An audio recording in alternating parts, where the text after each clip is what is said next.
Hi, I'm Mr. Kemp, and I appreciate you guys coming to meet me today. Today we're going to be going over Parker and his IEP work and showing what we have done throughout the school year to progress his learning. First things first, we're going to go over Parker's exceptionality and listen to his IEP as shown on the screen above. He has a developmental delay, and he has a second exceptionality of language impairment and speech impairment.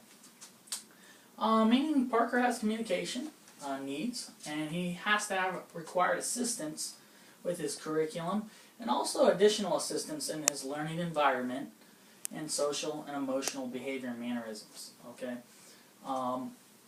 looking over his IEP and observing him a little bit, I'm going to briefly go over his strengths and his weaknesses real quick. He has many academic strengths, and listening to his IEP, that include him having many beginning case skills that he has already mastered. He recognizes upper and lower case letters in the alphabet, and he can print his name semi-good. He does need some work with his handwriting, and he has some scissor skills. He's very good with the reading exercises. He's very good with his patterns. He's very good with detail, and he's a really hard worker in school. Now, on the other side, he has very good motor skills. His hand-eye coordination has improved greatly, and he's very talented in PE. I'll tell you that right now. He does have some weaknesses that he needs improvement on, such as handwriting, his language processing, and he has a delayed language impairment that we'll go over in a little bit. And one thing that I've really noticed with Parker is he does have a lot of trouble sitting in one spot for a long period of time. I know it mentioned in his IEP that he does have some core strength issues and some social issues, but working with him throughout the semester, he has improved greatly with all of them. I then asked Parker what he wanted to do when he graduated from high school and what he wanted to do in the future. And he basically told me he wanted to train people how to exercise, and I elaborated that with him a little bit. And basically what he wants to do is be a PE teacher, so I greatly respect him for that.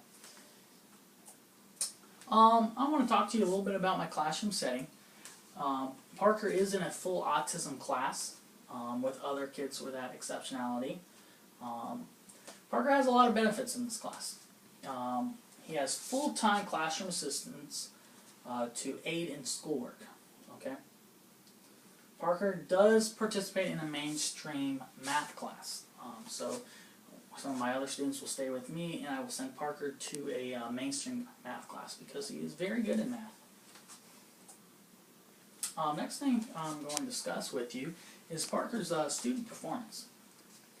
And I already went over some of this with his strengths and weaknesses, but I know you teach here, and Parker greatly enjoys when we go over the world and stuff. He enjoys looking at the globe and observing things with that.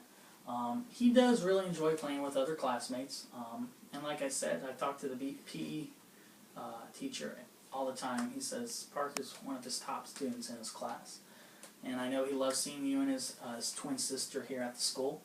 And when we do have a little bit of playtime, he does enjoy playing with toys. He's very good with reading exercises, very good with patterns. He does a good job thinking mathematically. That's why I decided to put him in a mainstream math class. He is very good at math, and he does work very hard in all of his schoolwork that he does.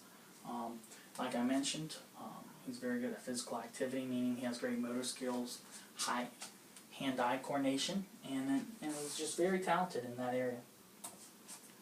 I had a little conversation with Parker, and I said, "What do you dislike about school?" He said, "It takes long." He said he has trouble doing some of his assignments given to him. So, I mean, that's for any student. They're all going to say school's too long, but I try to make it fun. I try to keep students engaged, and I try to give them assignments that won't take too long at a time. He does struggle with his handwriting. I have been working with Parker, writing his name a little better, writing sentences and words a little bit neater. Trying to help him with his language processing. He does need improvement with that, and his delayed language impairment. One thing with Parker is he does have trouble sitting for long periods of time, and at that age, at 5 years old, which student doesn't have trouble with that? I know he has those core strength issues, so I try to keep the students moving around the classroom, keep them engaged, and so forth.